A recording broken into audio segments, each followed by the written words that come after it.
106.5 FM and online. It's the After 5 Guest with Wynne Thomas. And time now for After 5 Guest on the programme. I'm also delighted to be joined by Brad Evans and his book, How Black Was My Valley. Thanks, Brad, for your company this afternoon. Oh, thanks for inviting me, Wynne. It's a pleasure to speak to you. Let's start with the first chapter is a visit back to the valleys you grew up in with a feeling of melancholy. Why is that? Well, look, I think there's a strange melancholy which is actually, is dominant over the valleys anyway. I think that there's always a kind of a nostalgia which is played out, I think, over the landscape. And I think I tried to capture that when I was growing up. And I think when you're younger and you grow up in the valleys, you're always reminded, I think, of its kind of radical past and its radical history. But then it kind of feels a bit stuck in that moment. And if you look at, a lot of the histories written about the valleys, it's almost as if it ends in kind of with the arrival of Thatcher. So I kind of wanted to maybe capture that essence of the melancholy, but also to try to break out of it as well in some ways. So staying with the past, Pontypridd is the first town in the past known for its station to anywhere, but now, sadly, Tom Torrance's so-called birthplace, yeah? Mm-hmm. So, say that again, sorry. Yeah. I'm saying that it's now known as Tom Jones's birthplace, sort of birthplace, because he was born a bit more further up the road. And what's happened there to that sort of town? Well, I think the journey which I kind of go on is trying to make sense of that kind of the landscape of the valleys. And, every time I keep going back to the valleys, I guess I become more and more kind of,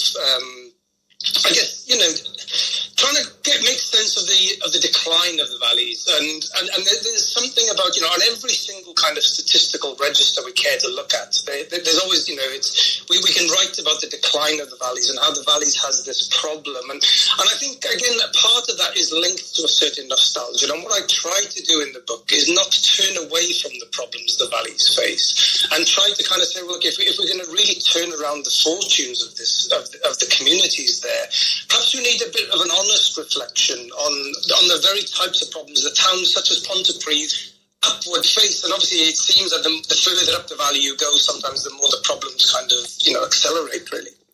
So what was your childhood like in the valleys? My childhood, it was... One of the things I try to talk about, Wynne, in the book is how I feel when you grow up in the valleys, you're almost like a walking contradiction. Now, on the one hand, I grew up in conditions which many people would, I guess many social scientists today would call acute poverty. So when I was born when my parents were 18. From the moment by the time my father was 20, he was diagnosed with a lifelong condition. So we were completely reliant on state benefits. And we became part, I guess, what you would call a dependency economy. And in that sense, we didn't really belong to the working classes. So we were actually, below that. And for me, growing up in the valleys then, there was a real sense, I guess, of recognizing, and, you experience the hardship and the poverty, and even though your parents do the best to protect you from that, you're still very acutely aware of it.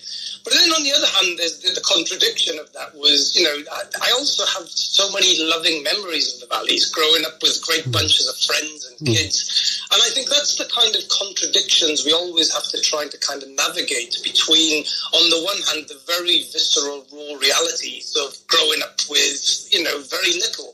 But then on the other hand, of course, how children will always kind of navigate through that landscape. And of course, when I was growing up, you kind of become aware of the different ways in which poverty plays out, from the simple things like I talk about in the book about, the realization of football boots when you're younger, those little kind of small gestures which make sense to you in terms of poverty. But of course, it becomes more amplified when you go to cities such as Cardiff and so on, when you leave the valleys. That's when you start to realize the relative states of poverty in which you live in.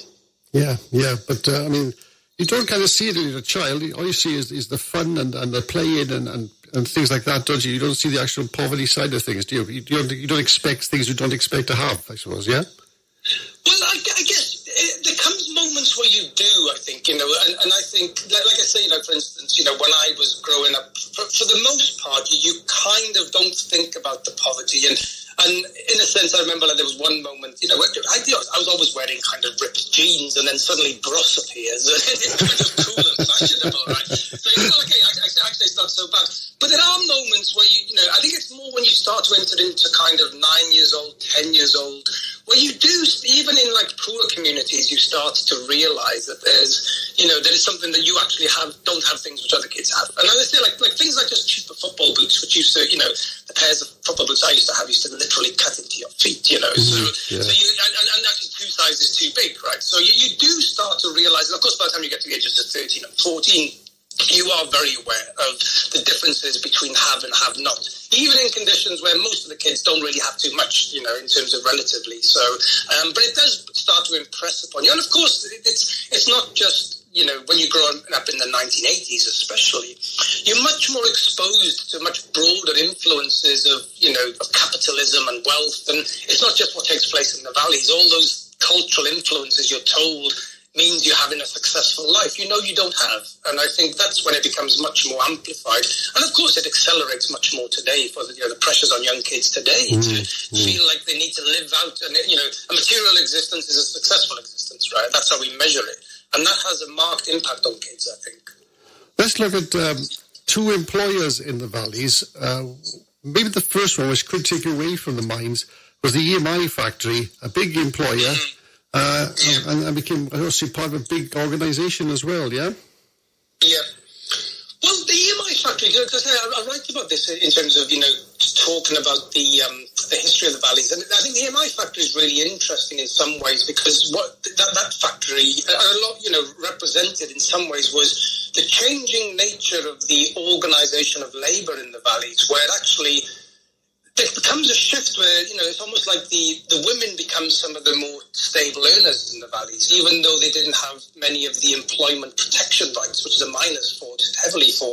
And the shift towards that factory-based production means that actually many households, the women become the main earners. And I think that in itself is an important shift. Now, the eventual, EMI factory goes through various iterations, the actual factory itself, from producing rotary dials for the war effort. And then it transforms in terms of, producing the kind of the oxide tapes that you'd actually record. Yeah. And I remember as kids, we used to kind of try to ransack the skips out the back to try to find these tapes. And the throwaway was, and actually believing you could actually put them back together and reuse them is actually an impossible task, but we would always try to do that. But of course, then eventually the factory shuts down, and then I remember you and it's still there now. There's almost like dystopic ruin that you walk around, and it's quite a it's got a real sadness that factory now. So in my early broadcast days. But I've done a lot of cut and splicing of tapes, that's for sure, yeah. Well, I used to try to use this kind of ridiculous cheap sellotape, but it would always just, it would never work. You need the white stuff, yeah. And of course, the Treorchy Male Voice Choir had a connection with the factory, didn't they? Yes, they did. Well, they recorded their first album live in Treorchy, right? No, that's Max Boy, sorry. No, so the Treorchy Male Voice Choir recorded with the EMI as well. Yeah. And EMI were responsible actually for their worldwide tour. So we can't, overlook the importance that EMI had, first of all, in terms of the Male Voice Choir, but also in terms of Max Boyce as well, who recorded his famous album with them as well. So, they were another important part of the Valley's history, which then, of course, just gets taken away, Yeah. Of course, the other one is, of course, more for women being employed. There was Polikoff's factory was closed by Burberry in 2006 with record profits. That's absolutely unbelievable, isn't it? Well, I think the Burberry one is even more of a tragedy, because I think what it shows really is how communities like the South Wales Valleys have.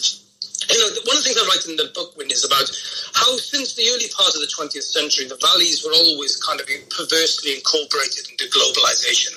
And really what was happening elsewhere would really affect the valleys. Now, what the Burberry case showed was, you had some, from the Polikoff's era, really, some really highly skilled workers, really, dignified people, willing to work, wanting to engage in their community, producing really top-end stuff. And the tragedy of the Burberry thing was most of those people were producing clothes for stores they probably wouldn't even walk into if they were in London. Right?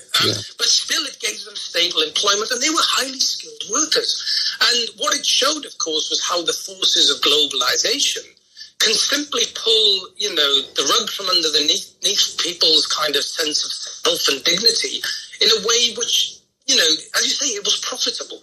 It wasn't as if the place was losing money, but it just shows how the ravages of, globalization and capitalism has no concern for communities such as the South Wales Valleys. It'll go there for as long as they can exploit the workers and then move on. And I think that's one of the real tragedies of that particular example. Yeah. Now, the train terminates at Treherbert. Now, the good days, you would have gone on to Blind Rhondda and then the tunnel through to Abergwynfi. Those are days which we are now sadly missed, an era by people who closed those sort of routes, yeah? Yeah.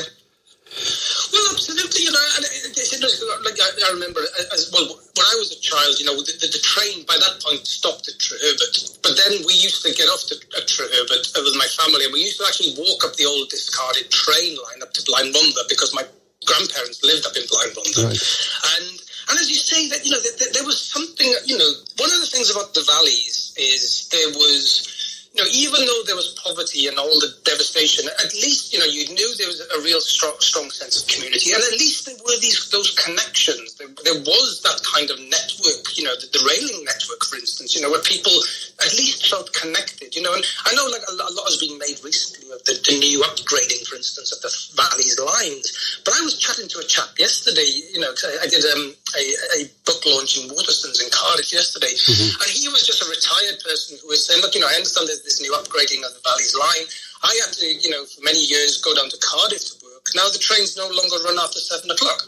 He says, so I could never have done my job. So in that sense, there's been this slow cutting off of the valleys as well. And I think that in itself is another part of the problems that they face today. Before we leave, because I've done a lot of stuff like this in the past myself on Aberfan, and I suppose the tragedy never leaves us, does it? It's always there.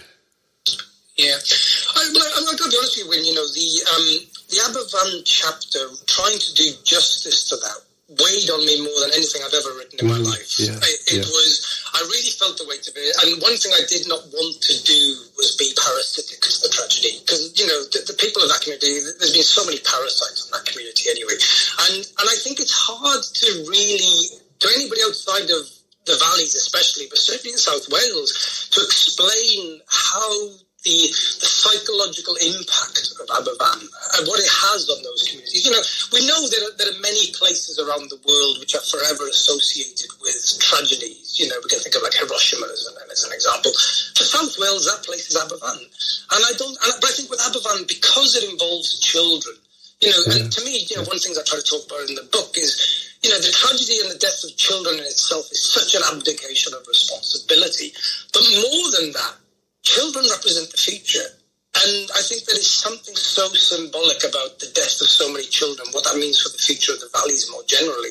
And I think it is something which completely continues to haunt the landscape there. Yeah. I mean, one of those haunting interviews I ever did was with Gaynor Madrick, because he was a survivor of Aberfan, so that always stays with me to this very day. Absolutely. Yeah. Sorry about this timing, but that's just what we can talk with you about today. The book is Brad Evans and How Black Was My Valley. It's an absolutely incredible read, and it really is wonderful to read through. And there's bits that I haven't touched on, because you talk about Stanley Baker as well, a great man of the valleys as well. But Brad, for now, thanks so much for being my after-five guest. Thanks so much indeed. Bye-bye now.